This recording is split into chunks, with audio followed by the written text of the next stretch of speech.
Oke, kali ini kita akan membahas mengenai modul ke-9, yaitu Supply Chain Management.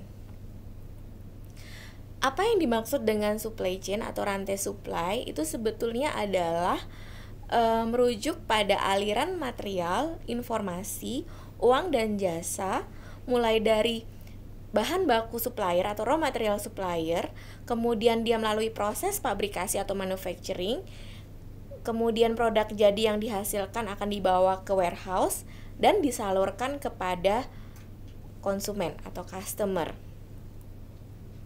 Terdapat beberapa komponen dalam supply chain. Jika misalnya kita melihat pada gambar, di situ terdapat tier of supplier. Tier of supplier ini adalah supplier-supplier yang menjadi pemasok bahan baku kita. Jika kita melihat pada gambar, di situ ada tier 3 supplier, tier 2 supplier, tier 1 supplier. Itu maksudnya apa? Itu merujuk pada suppliernya para supplier. Jadi misalnya pada tier 1 supplier memiliki supplier yang lain yang ada di tier 2 supplier. Supplier tier 2 memiliki supplier yang lain yang ada di tier 3 supplier. Kemudian komponen yang berikutnya adalah flow di dalam supply chain, di mana terdapat material flow. Material flow ini bisa dari mulai bahan baku hingga bahan jadi, physical product. Lalu kemudian ada information flow. Information flow ini bisa terkait dengan data penjualan, dengan pengiriman, dengan informasi order, dengan misalnya ada retur, kemudian penjadwalan, dan lain sebagainya. Lalu kemudian flow yang terakhir adalah financial flow yang terkait dengan proses pembayaran. Komponen supply chain yang lain yaitu kalau kita melihat pada gambar, di situ ada upstream, ada downstream, dan ada internal. Komponen internal itu sebetulnya adalah komponen pabrikasi atau manufacturing. Di sini merupakan komponen yang merubah bahan baku yang kita dapat dari supplier menjadi bahan jadi yang akan didistribusikan kepada customer. Sedangkan untuk upstream ini adalah proses procurement-nya itu sendiri, di mana di sini adalah aliran dari kanan ke kiri kalau kita melihat pada panah, berupa order, information, pembayaran, lalu kemudian juga proses retur jika misalnya ada barang yang diretur dari pihak customer. Sedangkan downstream itu adalah panah dari kiri ke kanan.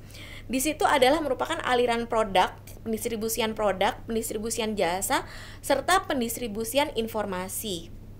Jadi jika kita melihat supply chain gambaran secara lengkapnya, di situ kita melihat adanya tier supplier, lalu kemudian ada manufacturing, kemudian dari manufacturing akan distribusikan kepada distributor atau wholesaler atau kita mengenalnya dengan grosir. Lalu kemudian ada retailer, baru ke customer. Nah, gambar ini adalah gambar dari contoh supply chain yang dilakukan oleh McDonald di India, di mana di situ diawali dengan tier supplier berupa ada lettuce grower, kemudian ada potato grower, ada peternakan poultry, lalu kemudian ada coating system. Lalu kemudian dari tier supplier 2 akan masuk ke dalam tier supplier 1. Misalnya contohnya potato grower akan mensuplai produk-produk untuk perusahaan McCain. McCain dikenal dengan perusahaan yang menjual produk kentang. Lalu kemudian dari tier supplier 1 akan dibawa dengan inbound transportation-nya, dibawa menuju distribution center McDonald yang ada di India. Di sini ada di kota Noida, Mumbai, Calcutta, dan Bangalore. Lalu kemudian semua produk yang ada di distribution center itu akan didistribusikan ke restoran McDonald yang ada di India melalui outbound transportation-nya. Kemudian supply chain management sendiri memiliki definisi, yaitu merupakan fungsi dari suatu organisasi untuk merencanakan planning, organizing, dan mengoptimalkan dari aktivitas-aktivitas rantai supply itu tersebut. Terdapat 5 komponen dasar dari supply chain management. Yang pertama adalah plan. Plan ini biasanya mencakup pada misalnya berapa jumlah produksi yang akan berapa jumlah barang yang akan diproduksi, lalu kemudian proses penjadwalannya, kemudian kita perhitungan waktu dalam rantai supply itu akan dilakukan di dalam proses planning. Lalu kemudian kita masuk ke dalam komponen yang berikutnya, yaitu source. Di dalam source ini terkait dengan proses pengadaan supply material atau bahan baku dari supplier. Lalu kemudian ada make. Nah, dalam make ini adalah proses manufacturing itu tadi, yaitu proses pembuatan bahan baku menjadi bahan jadi. Lalu kemudian deliver. Deliver ini bisa menuju ke warehouse maupun distribution center seperti pada contoh McDonald tadi. Lalu kemudian bisa juga langsung kepada pihak customer. Dan ada proses return yang terakhir jikalau ada bahan produk yang memang diretur oleh customer. Terdapat dua model dalam supply chain, yaitu push model dan pull model.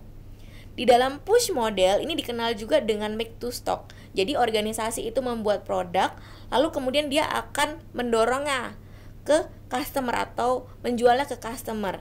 Biasanya dalam melakukan push model ini sudah dilakukan forecasting terlebih dahulu atau peramalan berapa jumlah produk yang akan diproduksi berdasarkan dari penjualan-penjualan berikutnya sebelumnya. Lalu kemudian dilakukan forecasting, setelah ditemukan angka diproduksi, lalu kemudian barang akan dipush ke customer, karena itu namanya push model. Nah, kemudian model yang kedua adalah pull model atau dikenal juga dengan make to order. Di sini perusahaan akan membuat produk berdasarkan permintaan dari customer atau perusahaan akan menarik supply dari supplier berdasarkan dari order dari pelanggan. Kemudian dalam supply chain terdapat beberapa permasalahan yang dapat terjadi, misalnya kondisi yang penuh ketidakpastian. Hari ini kita bisa dapat order banyak, lalu kemudian periode berikutnya belum tentu kita mendapatkan order sebanyak itu. Terkadang pun dari hasil forecasting juga bisa terjadi meleset. Karena itu terdapat beberapa hal yang bisa kita lakukan, misalnya dengan menggunakan sistem just in time inventory, di mana sistem ini supplier akan mengirimkan barang sesuai dengan jumlah yang diorder oleh pelanggan pada saat yang tepat. Kemudian bisa juga dengan menggunakan sistem vendor managed inventory, di mana dalam sistem ini kita memiliki sistem yang kita share dengan supplier. Jadi pihak supplier akan bisa memonitor jumlah produk yang kita jual.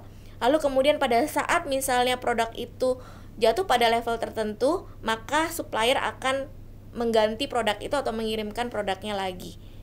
Oke, sekian pembahasan mengenai supply chain management.